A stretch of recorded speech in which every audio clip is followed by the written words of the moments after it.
प्रवृत्ती अजून देखील जिवंत आहे हे दुर्दैवानं म्हणावं असं वाटतंय। लढावं तर कुणा विरोधात लढावं, कारण जो कोणी लढतो त्याला आधी तुला जेलमध्ये टाकू अशा धमक्या दिल्या जातात। या सरकारच्या पुढे इंग्रज सुद्धा फेल आहेत असं माझं तर प्रामाणिक मत झालेलं आहे। दादा, आम्ही 2-3 महिन्यापूर्वी आंदोलन केलं पीक विम्यासाठी, अतिवृष्टीच्या भरपाईसाठी। आम्ही माणसांचं आंदोलन केलं नाही, जनावरं आणून त्या ठिकाणी रस्त्यावर उभा केली। तर आमच्यावर कलम कुठली टाकल असेल तर वन विभागाची कलम आमच्यावर टाकली।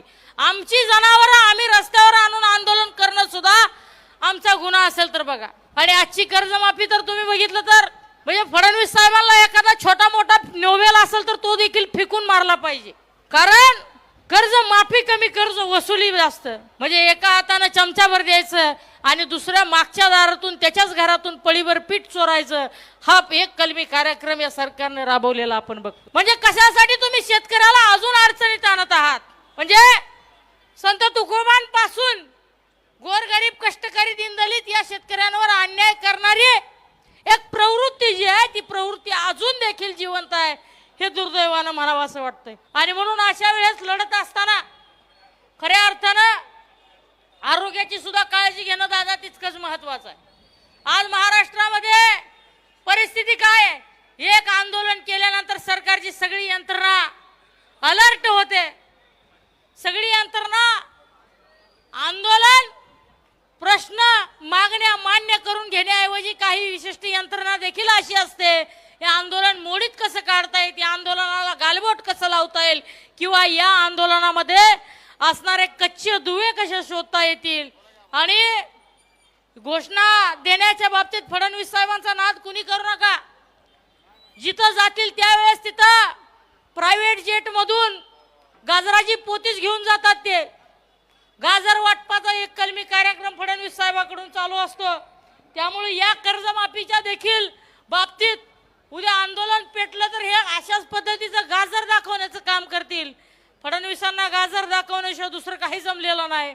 आणि महाराष्ट्राला खऱ्या अर्थानं अशी सरकार जी कलंकित सरकार आहे, त्यामुळे महाराष्ट्राची अधोगती अजून खालच्या थरावर जाते, अधोगती आणखी परिस्थिती खालच्या थरावर येते। कुठेतरी शेतकऱ्यांना गरज होती आणि एक आशेचा किरण आदरणीय रोहितदादांच्या माध्यमातून खऱ्या अर्थानं महाराष्ट्रातल्या शेतकऱ्यांना लाभला आहे, ही आनंदाची बाब म्हणावी लागेल।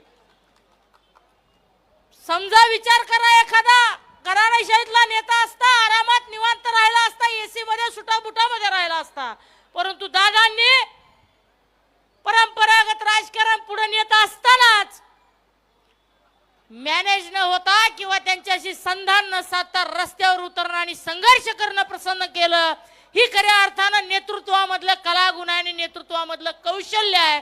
आणि हे नेतृत्वाचं वैशिष्ट्य आहे असं म्हटलं तरी वावगं ठरणार नाही। आज शेतकरी हा महाराष्ट्राचा देशाचा जिव्हाळ्याचा प्रसंग आहे। कृषी प्रधान देश आपण जेव्हा बनतो तर तो फक्त आणि फक्त कृषी प्रधान न राहता आता त्याची अवस्था कृषी प्रधान राहिलेली नाही। कृषी हा, शेतकरी हा दिन झालेला आहे आणि प्रधानमंत्री मात्र जोमात आहेत, असं या वाक्याची आणि या शब्दाची अवस्था झालेली आहे। मेलोडी चॉकलेट वाटपाचा कार्यक्रम घ्यायचा, कुठं लहरी राजा आणि आंधळी प्रजा म्हटल्यासारखं तुम्ही काही सांगायचं, निर्णय घ्यायला लावायचे, थाळ्या वाजवत फिरा म्हणायचं।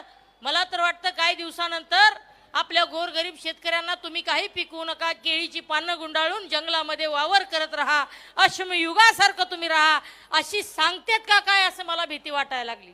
आणि त्यांची आजची परिस्थिती आणि मनस्थिती पाहता ते कधी या गोष्टी सुद्धा सांगू शकतील, कारण ज्या माणसाला शेतकरी शेती प्रश्न किंवा तमाम महाराष्ट्रातील गोरगरिबांची नसच माहीत नाही, ती लोक कुठल्याही थराला जाऊ शकतात एवढं मात्र नक्की आहे। आज कर्जमाफीची आकडेवारी दादांनी जेव्हा आपल्या सर्वांच्या समोर मांडली तेव्हा अक्षरशः ज्या लोकांना शेतीमधलं समजत नाही त्यांनाही समजलं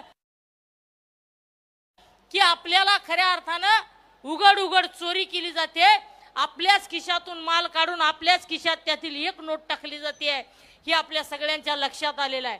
आणि या शेती प्रधान असलेल्या महाराष्ट्रामध्ये ही गोष्ट खऱ्या अर्थानं दुर्दैव आहे। आणि या गोष्टी कधी घडायला लागल्या, जेव्हापासून फडणवीस हे मुख्यमंत्री झाले तेव्हापासून महाराष्ट्रामध्ये फक्त आणि फक्त फसवणे, थापा मारणे, चुना लावणे, मातीमोल करणे आणि नाही जमलं तर त्याला जेलमध्ये टाकणे, ईडीचा वास देणे आणि ईडीतून जर भाजपात नाही आला तर मग त्याला जेलची वारी किंवा नोटिसा दाखवणे हा एक कलमी कार्यक्रम चालू केला. अहो एखादी वॉशिंग मशीन अशी ही फडणवीस साहेब काढा ज्यातून माझा शेतकरी कर्जातून बाहेर येऊन स्वच्छ आणि निष्कलंक पद्धतीनं आर्थिक सुबकतेतून जगू शकेल अशी एखादी वॉशिंग मशीन बनवा. फक्त भारतीय जनता पुरती वॉशिंग मशीन बनवू नका. ज्या वॉशिंग मशीन मधून बाहेर आल्यानंतर प्रत्येक शेतकऱ्याच्या खात्यावर 10 लाख रुपये येतील, त्या वॉशिंग मशीन मधून बाहेर आल्यानंतर प्रत्येक शेतकऱ्याच्या बाजूच्या खोलीमध्ये धनधान्य असू द्या किंवा खत बी बियाणे असू द्या भरभरून असतील. अशी एखादी वॉशिंग मशीन काढा. शेतकऱ्याच्या पोराच्या आणि मुलीच्या गळ्यामध्ये हातामध्ये सोनं लख पडलेलं भरभरून असेल. मात्र अशी वॉशिंग मशीन ते आधी कद्यापीही काढणार नाहीत. ते वॉशिंग मशीन फक्त एकाच माणसासाठी बनवतील, अदानी आणि अंबानी. दुसऱ्या कुणासाठी अशी वॉशिंग मशीन बनवणार नाहीत.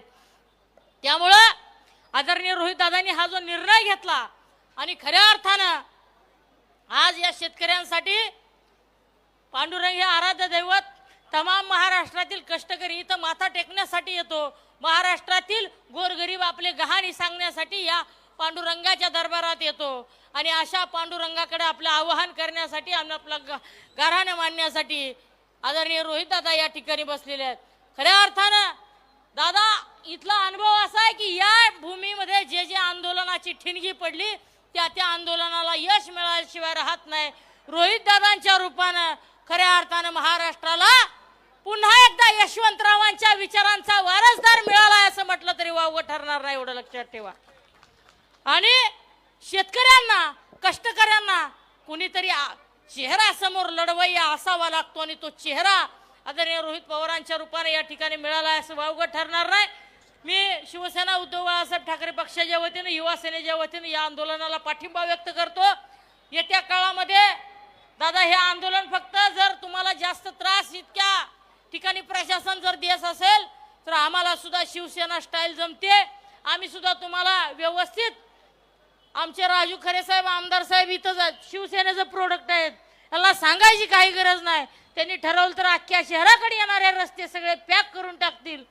परंतु जरा थांबून करायचं आमदार साहेब आपल्याला ह्या गोष्टी. आणि निश्चितपणाने तुम्हाला सांगतो रोहित दादा हे शेतकऱ्यांचे पोशिंदे म्हणून जर पुढे येत असतील तर तुम्हाला मला खांद्याला खांदा लावून या लढाईमध्ये सक्रिय सहभागी नोंदवावं लागेल आणि या लढाईमध्ये अग्रक्रमाने पुढे राहावं लागेल. मग प्रसंग इथपर्यंतच न राहता रस्त्यावरची लढाई लढावी लागेल किंवा एखादा मुजोर पालकमंत्री मंत्री जर आला त्याला सुद्धा खऱ्या अर्थानं काळवंडल्याशिवाय राहणार नाही, एवढी अवस्था आपल्याला तयार करावी लागणार. आणि दादा महत्वाची गोष्ट म्हणजे इथले पालकमंत्री भयंकर ढोंगीबाज पालकमंत्री आहेत. दादा पालकमंत्र्यांना रील मंत्री केलंय. आमच्या पालकमंत्र्यांना रोज जिल्ह्यात जायचं 2 रील टाकायच्या.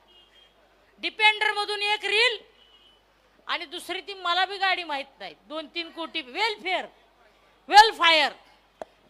मधून यायचं, त्याच्यातून 1 रील टाकायची. जिल्ह्याच्या विकासाचा पत्त्या नाही, जिल्ह्यातल्या शेतकऱ्यांना काही मदत नाही, काही नाही. केळीनं उद्ध्वस्त झाला माळशिरसकडचा तिकडचा पट्टा. आमच्या शेतकऱ्यांची अडचण एवढी भयंकर झाली. अतिवृष्टीचे मागच्या वेळेचे अनुदान अजून मिळालेलं नाही. एवढं सगळं असताना आमच्या इथल्या पालकमंत्र्यांना दुसरं काही माहित नाही. पालकमंत्री एकच वाक्य सांगतात, भारतीय जनता पार्टीचा बालेकिल्ला राहिला. अरे मतदार तर ठेवा जिवंत, तुम्हाला मत द्यायला मतदार जिवंत ठेवा असं सांगण्याची एखाद्या दिवस एखादं आंदोलन करायची वेळ येते का काय असं मला आता वाटायला लागलेलं आहे.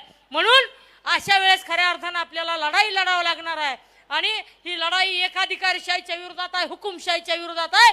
आणि ही लढाई तुमची आमच्या एकट्या रोहित दादांची ही लढाई नाही, तर इथं आलेले सगळे किंवा इथून निरोप घेऊन गावागावामध्ये जाणारे सगळे तरुण तरुणी सहकारी हे प्रत्येकानं रोहित दादा पवारांप्रमाणे पुढे येऊन लढलं पाहिजे आणि खऱ्या अर्थानं आपल्या कामासाठी आणि हक्कासाठी लढा उभारला पाहिजे असं या निमित्तानं आव्हान करणार आहे. आणि दादा खऱ्या अर्थानं 2 दिवसाचा आपण अल्टिमेट देऊ, 3 दिवसाचा देऊ, त्यानंतर सुद्धा आपल्याला आंदोलनाची भूमिका जर घ्यावी लागली तर आमचा तालुका आंदोलनाच्या बाबतीत अत्यंत अनुभवी असा तालुका आहे. संजय पाटील घाटणेकर तिथं बसलेत बघा, त्यांना या आंदोलनाचा अनुभव आहे. आपण ऊस दराच्या वेळेस काय परिस्थिती केली होती, रात्रोरात अक्षरशः पोलीस विभागाचे अधिकारी ॲम्ब्युलन्समध्ये फिरत होते, कारण आम्हाला शोधायला. अशी अवस्था असेल, जर शेतकऱ्यांना न्याय मिळत नसेल तर आदरणीय रोहितदादांच्या आदेशानं इथून पुढच्या काळात आपण सगळ्यांनी लढूया. तुमच्यासोबत उपोषणाला आमच्या शिवसेना उद्धव बाळासाहेब ठाकरे पक्षाचे युवा सेनेचे एक जिल्हा प्रमुख आहेत, ते संपूर्णपणे उपोषणात तुमच्यासोबत सहभागी झालेले आहेत आणि आमच्या पक्षाचा पूर्णपणे पाठिंबा असं मी या ठिकाणी जाहीर करतो आणि मी इथंच थांबतो. जय जवान. मित्रांनो, शेतकऱ्यांना सरसकट कर्जमाफी भेटली पाहिजे. सरकारने केलेली कर्जमाफी ही अत्यंत फसवी कर्जमाफी आहे. आपलं मत नक्की कळवा. रामकृष्ण हरी. जय जगद्गुरू. जय शिवराय. जय भीम.